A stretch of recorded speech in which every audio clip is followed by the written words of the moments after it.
What's going on, fam? True story here. I was dating a young lady for a long time. We were seeing each other, and things really didn't start to get heated until I moved away. And when I moved away, that's when I started to see exactly what I really wanted when it came to her.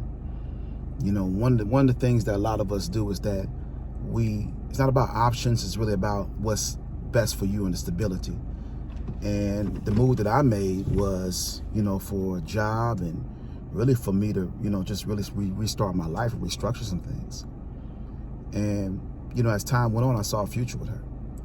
Regardless of how much the future I saw with her, it wasn't good enough for her because she felt like you waited until you left to really decide that I was important in your life, but it wasn't that.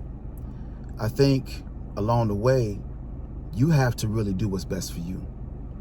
And sometimes people will put you in one of the most compromising positions because their expectations of what you all have is the same expectations you have, but you're patient with it because you got to sit back and you got to watch. You're sitting back and you're watching exactly what's going on in you all's lives.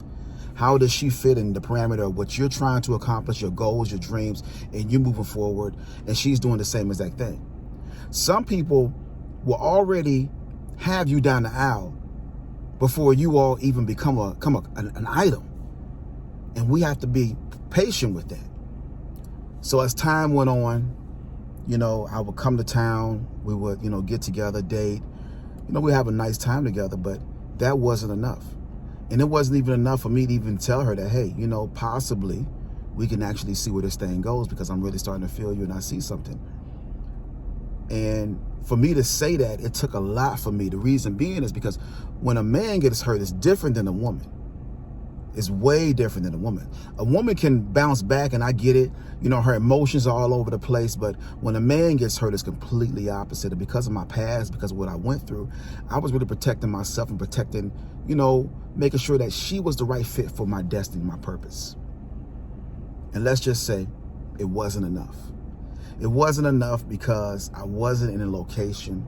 Some people have a problem with distance. Some people have a problem with all of that. And I said, you know what?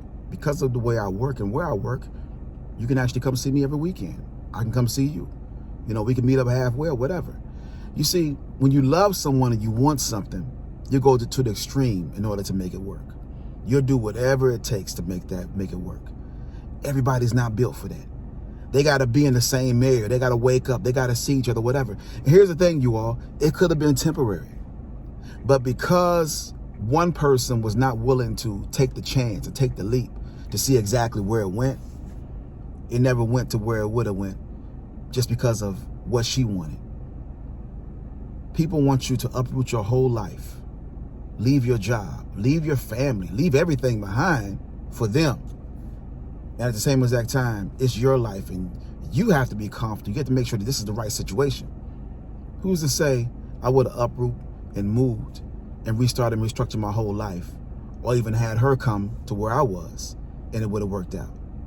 You got to take your time. You got to be patient. Yes, we dated for a long time, but just because you date for a long time doesn't mean that everything is going to work out. Sometimes we miss out on love because we're so stuck on what we want instead of giving it a shot and allowing things to fall in place the way that it was doing. This is love. If you love someone, you do the things that you're not normally used to doing so you can have what you've always wanted.